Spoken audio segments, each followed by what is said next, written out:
Dear students, welcome to Geography class. This is our second class. നമ്മുടെ രണ്ടാമത്തെ ക്ലാസ്സാണിത്. കഴിഞ്ഞ ക്ലാസ്സിൽ നമ്മൾ ഒന്നാമത്തെ ചാപ്റ്ററിൻ്റെ ആദ്യ ഭാഗങ്ങൾ വിശദീകരിച്ചിട്ടുണ്ട്.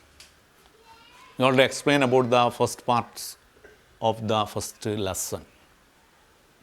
Insolation, process of heat transfer in the atmosphere,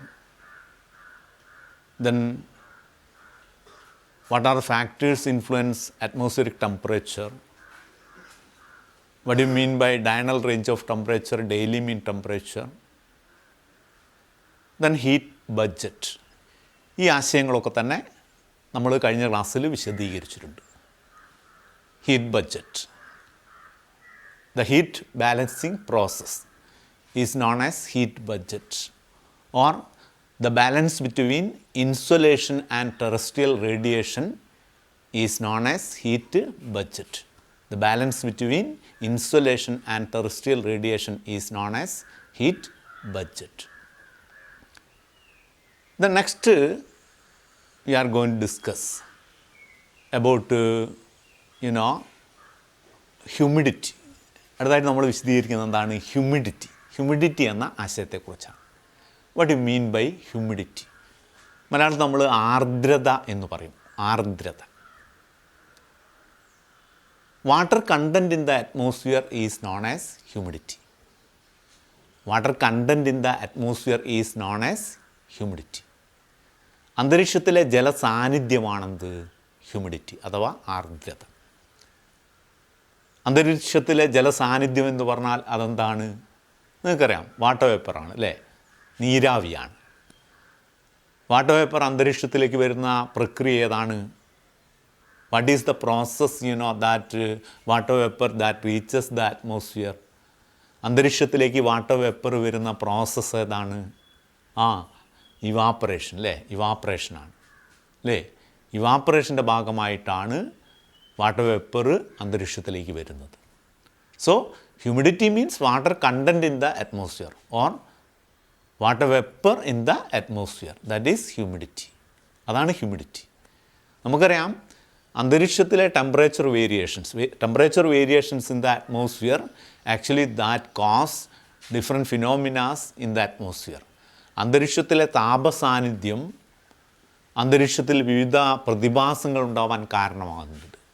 കാറ്റായാലും മഴയായാലും മേഘങ്ങളായാലും ഇത്തരത്തിലുള്ള വ്യത്യസ്തങ്ങളായ പ്രതിഭാസങ്ങൾ, all this kind of ഫിനോമിനാസ്, about rainfall, clouds അല്ലേ, winds, all this kind of phenomena that we can found in the atmosphere, that is due to variations in the amount of temperature.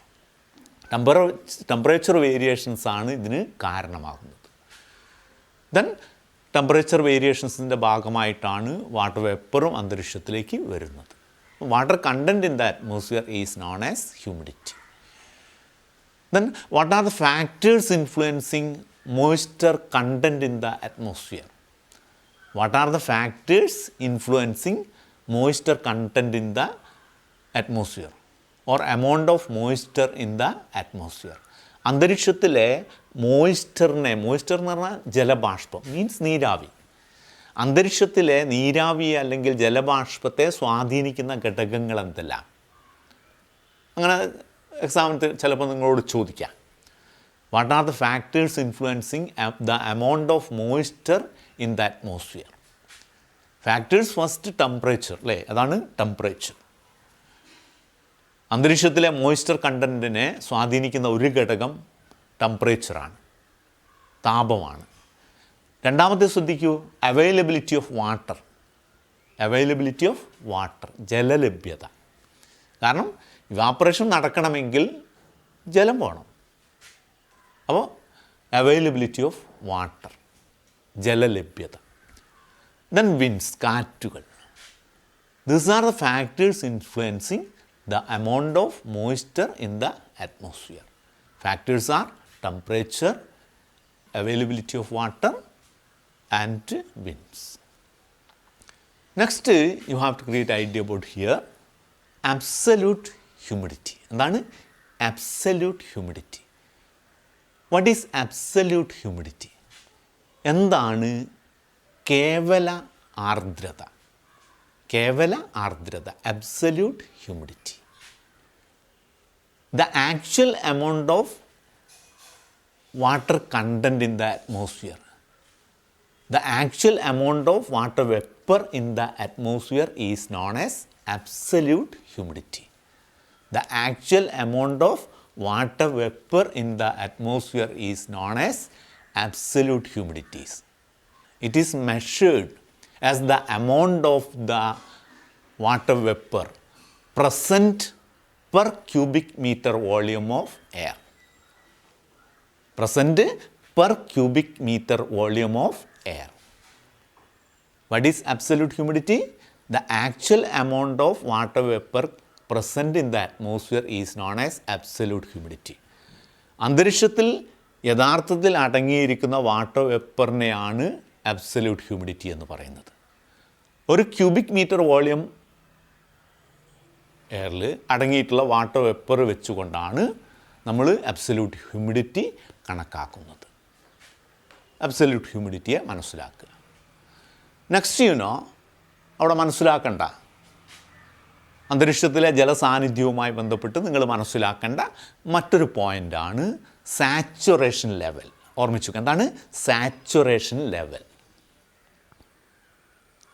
പൂരിതാവസ്ഥ എന്ന് പറയും, saturation level. What do you mean by saturation level? The stage at which the atmosphere is fully saturated with water vapor is called saturation level. The stage at which the atmosphere is fully saturated with water vapor is known as saturation level. അന്തരീക്ഷം പൂർണ്ണമായും നീരാവിയാൽ നിറയ്ക്കപ്പെടുന്ന അവസ്ഥയ്ക്കാണ് എന്തെന്ന് പറയുക? Saturation level. The stage at which the atmosphere is fully saturated with water vapor is known as saturation level. അന്തരീക്ഷം പൂർണ്ണമായിട്ടും നീരാവി പൂരിതമാകുന്നു, നീരാവിയാൽ നിറയ്ക്കപ്പെടുന്നു. ആ ഒരു അവസ്ഥയാണ് സാച്ചുറേഷൻ ലെവൽ എന്ന് പറയുന്നത്. Next you have to create idea about this point, condensation. അടുത്തതായിട്ട് നിങ്ങൾ ഈ ആശയത്തെ മനസ്സിലാക്കി വെക്കുക. എന്താണ് കണ്ടൻസേഷൻ? കണ്ടൻസേഷൻ എന്ന് പറഞ്ഞാൽ ഘനീകരണം. എന്താണ് ഘനീകരണം? The conversion of water vapour into water droplets is called condensation. The conversion of water vapour into water droplets is called condensation. അതായത് നീരാവി വാട്ടർ വേപ്പർ വാട്ടർ ഡ്രോപ്ലെറ്റ്സായി, ജലകണങ്ങളായി മാറുന്ന പ്രക്രിയയ്ക്കാണ് നമ്മൾ എന്തെന്ന് പറയുക? കണ്ടൻസേഷൻ. വാട്ടർ വേപ്പർ വാട്ടർ ഡ്രോപ്ലെറ്റ്സായി മാറുന്ന പ്രോസസ്സ് ആണെന്ത്? കണ്ടൻസേഷൻ. കുറച്ചുകൂടി വിശദമായിട്ട് നിങ്ങൾക്ക് ഇങ്ങനെ സൂചിപ്പിക്കാം. The conversion of water vapour that reaches the atmosphere due to evaporation into water droplets is called condensation. The conversion of water vapor that reaches the atmosphere due to evaporation into water droplets is known as condensation. അതാണ് condensation, ഘനീകരണം എന്ന് പറയും. Next അവിടെ നിങ്ങൾ മനസ്സിലാക്കി വെക്കുക, ശ്രദ്ധിക്കുക. എന്താണ് relative humidity? ഓർമ്മിക്കുക, എന്താണ് റിലേറ്റീവ് ഹ്യൂമിഡിറ്റി? ആപേക്ഷിക ആർദ്രത എന്ന് പറയും. എന്താണ് റിലേറ്റീവ് ഹ്യൂമിഡിറ്റി? ആപേക്ഷിക ആർദ്രത. What do you mean by relative humidity? The ratio between the amount of water vapor present in the atmosphere and the total water holding capacity of the atmosphere at a given temperature is known as relative humidity. എന്താണ് relative humidity? പറഞ്ഞു നോക്ക് എല്ലാവരും. The ratio between the amount of water vapour present in the atmosphere and the total water holding capacity of the atmosphere at a given temperature is known as relative humidity. അതായത് ഒരു നിശ്ചിത താപനിലയിൽ അന്തരീക്ഷവായുവിന് ഉൾക്കൊള്ളാൻ കഴിയുന്ന നീരാവിയുടെ അളവും ആ സമയത്ത് അന്തരീക്ഷവായുവിലുള്ള നീരാവിയുടെ അളവും തമ്മിലുള്ള റേഷ്യോ ആണ്, അനുപാതമാണ് റിലേറ്റീവ് ഹ്യൂമിഡിറ്റി. ഞാൻ ആവർത്തിക്കാം. What do you mean by relative humidity? The ratio between the amount of water vapor present in the atmosphere and the total water holding capacity of the atmosphere at a given temperature is known as relative humidity. Relative humidity എങ്ങനെയാണ് കാണുന്നത് നോക്ക്. Relative humidity is equal to absolute humidity by total water holding capacity into 100. Relative humidity നമുക്ക് എങ്ങനെ കാണാം? Relative humidity is equal to absolute humidity by total water holding capacity of the atmosphere into 100. ഇങ്ങനെയാണ് നമ്മൾ relative humidity കാണുന്നത്, ആപേക്ഷിക ആർദ്രത കാണുന്നത്. Relative humidity അളക്കുന്ന ഉപകരണത്തിൻ്റെ പേരെന്താണ്? ഓർമ്മിച്ച് വെക്കൂ. What is the instrument that used to measure relative humidity? ഏതാണ് ഉപകരണം? Wet and dry bulb thermometer. ഉപകരണത്തിൻ്റെ പേരെന്താണ്? Wet and dry bulb thermometer. Wet and dry bulb thermometer is the instrument that used to measure relative humidity. ആപേക്ഷിക ആർദ്രത അളക്കുന്ന ഉപകരണമാണ്, relative humidity അളക്കുന്ന ഉപകരണമാണ് wet and dry bulb thermometer. Wet അല്ലേ and dry bulb thermometer. അടുത്തതായിട്ട് നിങ്ങൾ മനസ്സിലാക്കേണ്ടത്, ഈ പാഠഭാഗത്ത് നിങ്ങൾ മനസ്സിലാക്കേണ്ട ആശയം ഇതാണ്. കണ്ടൻസേഷനെ കുറിച്ച് നമ്മൾ വിശദമായിട്ട് മനസ്സിലാക്കുന്നു. ഫോംസ് ഓഫ് കണ്ടൻസേഷൻ, അതായത് ഘനീകരണ രൂപങ്ങൾ എന്തെല്ലാം. What are the forms of condensation? എന്താണ് കണ്ടൻസേഷൻ എന്ന് മനസ്സിലാക്കിയല്ല എല്ലാവരും? എന്താണ്? വാട്ടർ വേപ്പർ എന്താകുന്നു? വാട്ടർ ഡ്രോപ്ലെറ്റ്സ് ആകുന്നു അല്ലേ? നീരാവി ജലകണങ്ങളാകും. അതാണ് കണ്ടൻസേഷൻ. ഈ കണ്ടൻസേഷൻ ഫോംസ് എന്തൊക്കെയാണ്? What are the forms of condensation? ശ്രദ്ധിക്കൂ, ഫോംസ് ഏതൊക്കെയാണെന്ന് നോക്കൂ. First dew. എന്താണ്? ഡ്യൂ. Next frost. എന്താ? Frost. Then fog mist. Fog mist. Then clouds. These are forms of condensation. Forms of condensation are dew, frost, fog mist, then clouds. Due. Due means തുഷാരം എന്ന് പറയും. എന്താ? തുഷാരം. Frost ഹിമം, മഞ്ഞ് അല്ലേ? ഹിമം, മഞ്ഞ്. Fog means കനത്ത മൂടൽമഞ്ഞ്. Mist നേർത്ത മൂടൽമഞ്ഞ് എന്ന് പറഞ്ഞാൽ മൂടൽമഞ്ഞ്. ഫോഗ് കനത്ത മൂടൽമഞ്ഞ്, മിസ്റ്റ് നേർത്ത മൂടൽമഞ്ഞ്. ക്ലൗഡ്സ്. ക്ലൗഡ്സ് മീൻസ് മേഘങ്ങൾ. ഇവയാണെന്ത്? Condensation forms. Condensation forms are, പറയൂ. Dew, frost, fog mist, clouds. നമുക്ക് ഓരോന്ന് നോക്കാം. ഫസ്റ്റ് ഏതാ? ഡ്യൂ.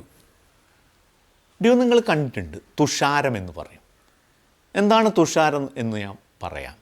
ഇപ്പോൾ രാത്രി കാലത്ത് താപനില കുറയുമ്പോൾ അന്തരീക്ഷത്തിന് താഴെയുള്ള നീരാവി കണ്ടൻസ് ചെയ്യും, ഘനീഭവിക്കും. അങ്ങനെ കണ്ടൻസ് ചെയ്യുമ്പോൾ ഈ നീരാവി ജലകണങ്ങളായിട്ട് ഭൂമിയുടെ ഉപരിതലത്തിലെ തണുത്ത പ്രതലത്തിൽ പറ്റി പിടിക്കും. രാത്രികാലങ്ങളിൽ താപനില കുറയുമ്പോൾ അന്തരീക്ഷത്തിൻ്റെ താഴെയുള്ള നീരാവി കണ്ടൻസ് ചെയ്യും. ആ ഡ്രോപ്ലെറ്റ്സ് ഭൂമിയുടെ ഉപരിതലത്തിലെ തണുത്ത പ്രതലങ്ങളിൽ, സർഫസിൽ പറ്റിപ്പിടിക്കും. അങ്ങനെ ഉണ്ടാകുന്നതാണ് ഡ്യൂ, തുഷാരം. നിങ്ങളിപ്പോൾ നല്ല തണുപ്പുള്ള രാത്രിക്ക് ശേഷം പ്രഭാതങ്ങളിൽ വയലുകളിലൊക്കെ നോക്കുക, പുല്ലിൻ്റെ മുകളിൽ ചെറിയ ജലകണങ്ങളെ കാണാം അല്ലേ? അതാണ് ഡ്യൂ, തുഷാരം. അങ്ങനെ ഡിഫൈൻ ചെയ്യാം. The surface of the earth gets cooled during the night near the atmosphere. Near the atmosphere. The surface of the earth gets cool during the night near the atmosphere.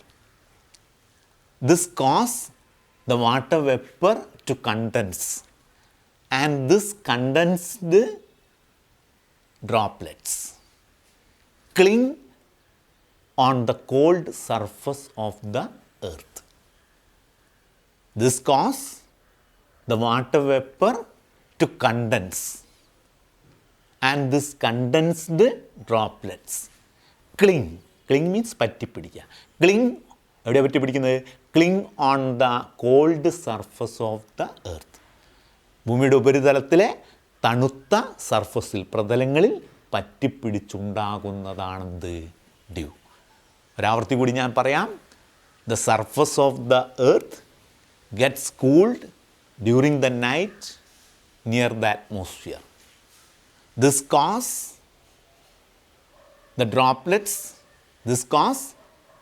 droplets, water droplets to condense, and this condensed droplets cling on the cold surface of the earth. This form of condensation is known as, ഈ ഘനീകരണ രൂപമാണ്, condensation ഫോമിനാണ് എന്തെന്ന് പറയുന്നത്? This form of condensation is known as dew. ഡ്യൂവിനെ കൃത്യമായിട്ട് എല്ലാവരും മനസ്സിലാക്കി വെക്കുക.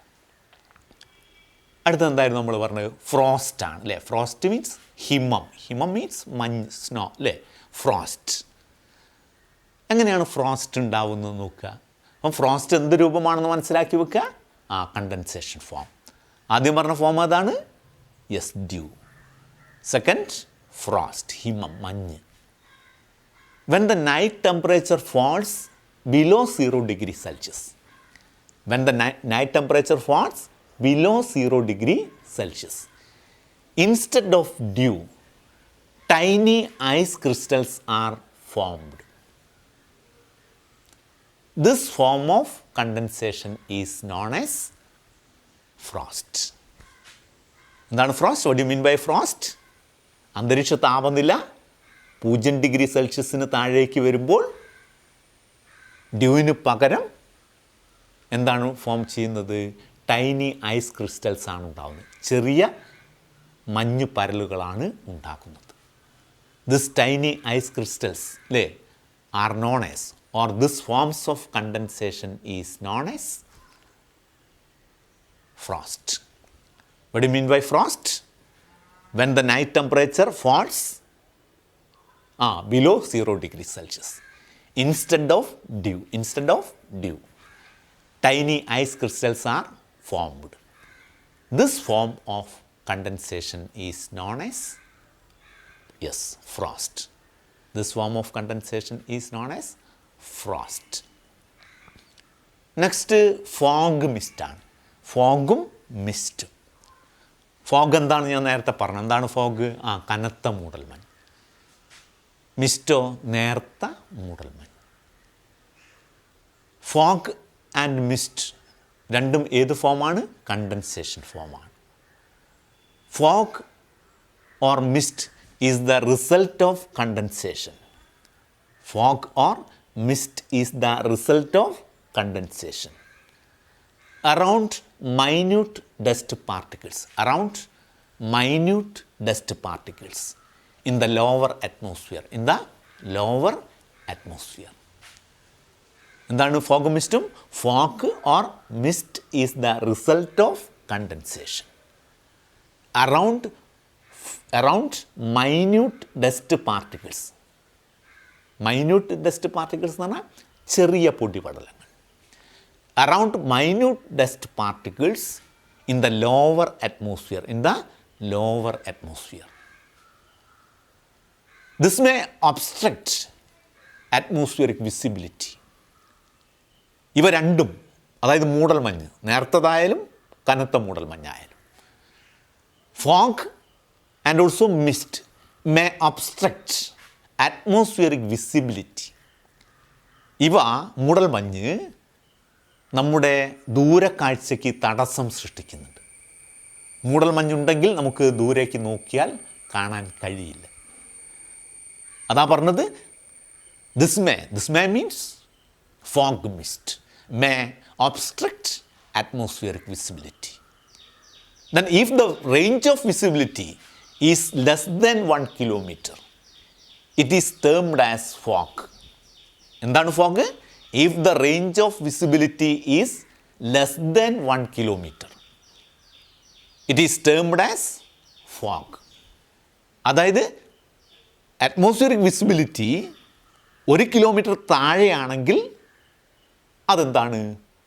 ഫോഗാണ്. If the range of visibility is more than 1 kilometer, if the range of visibility is more than 1 kilometer, that is mist. That is mist. If the range of visibility is more than 1 kilometer, that is yes, that is mist. അതായത് range of visibility 1 kilometre കൂടുതലാണെങ്കിൽ അത് മിസ്റ്റാണ്. So, great idea about these 2 points, fog and mist. Condensation അടുത്ത form ഏതായിരുന്നു? Clouds അല്ലേ? എന്താണ് clouds ആണ്. what do you mean by clouds? എന്താണ് clouds? how are clouds formed? എങ്ങനെയാണ് മേഘങ്ങൾ ഉണ്ടാവുന്നത്? clouds are formed by the condensation of water vapor. Clouds are formed by the condensation of water vapor around fine dust particles in the atmosphere. അതായത് അന്തരീക്ഷത്തിൽ നീരാവി contents ചെയ്യുന്നു, അപ്പോൾ droplets ആയി മാറും. ഇത് അന്തരീക്ഷത്തിലെ പൊടിപടലങ്ങളിൽ പറ്റിപ്പിടിക്കും. അന്തരീക്ഷത്തിൻ്റെ മുകൾ ഭാഗത്ത് ഫൈൻ ഡസ്റ്റ് പാർട്ടിക്കിൾസിൽ പറ്റിപ്പിടിക്കുന്നു. അങ്ങനെയാണ് ഇത് ഫോം ചെയ്യുന്നത്, ക്ലൗഡ്സ് ഫോം ചെയ്യുന്നത്. എങ്ങനെയാണ് ക്ലൗഡ്സ് ഉണ്ടാവുന്നത്?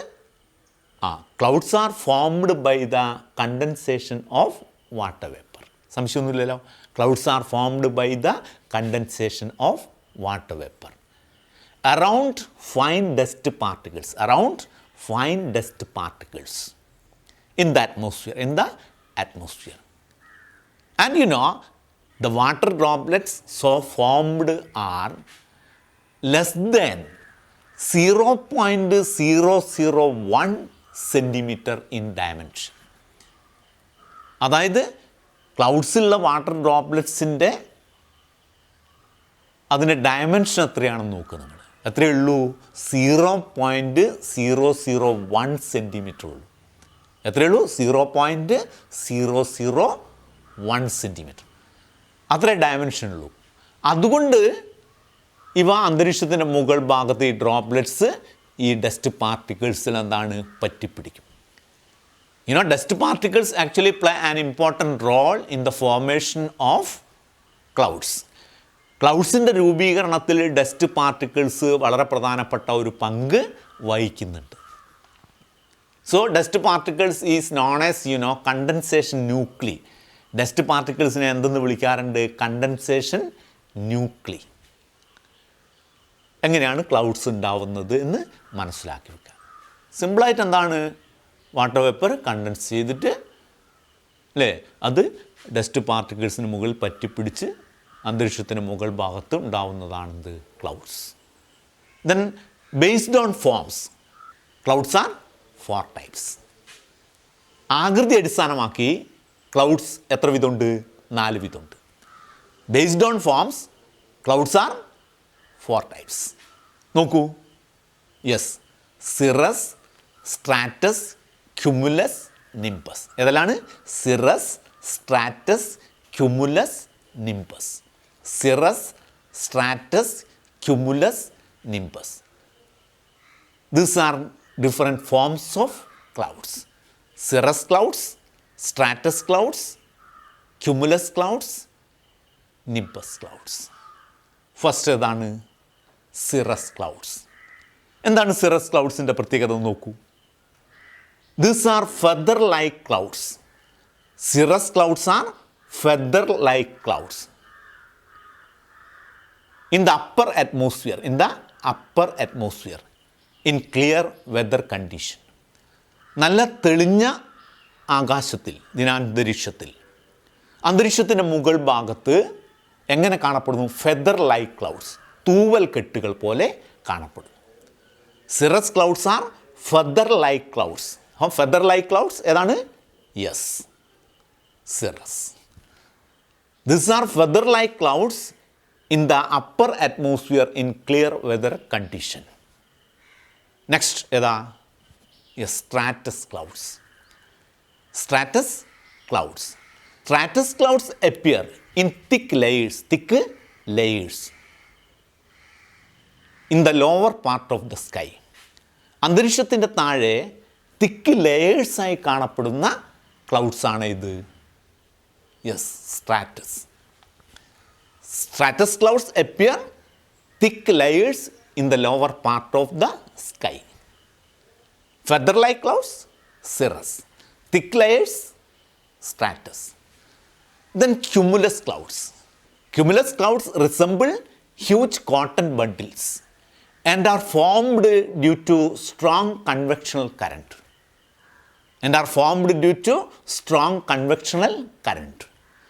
സ്ട്രോങ് ആയിട്ടുള്ള കൺവെക്ഷണൽ കറണ്ടിൻ്റെ ഭാഗമായിട്ട്, സംവഹന പ്രവാഹത്തിൻ്റെ ഭാഗമായി ഉണ്ടാകുന്ന ക്ലൗഡ്സാണ് ഇത്.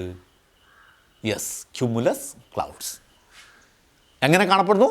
Resemble huge cotton bundles. Cumulus clouds resemble huge cotton bundles and are formed due to strong convectional current. Cumulus clouds have large vertical extent. അതായത് വെർട്ടിക്കലായിട്ട് വളരെ ഉയരങ്ങളിലേക്ക് വ്യാപിച്ചിട്ടുള്ള ക്ലൗഡ്സാണ് ഇത്, ക്യുമുലസ് ക്ലൗഡ്സ്. നെക്സ്റ്റ് ഏതാണ്? Nimbus clouds. These are dark rain clouds. Nimbus clouds are dark rain clouds. അപ്പോൾ rain clouds ആണ്, ഡാർക്കായിട്ടുള്ള റെയിൻ ക്ലൗഡ്സ് ആണ് ഇത് nimbus clouds. Okay, nimbus clouds are dark rain clouds. And this clouds does not allow sunlight to pass due to thick concentration of water droplets. This type of clouds does not allow to pass sunlight.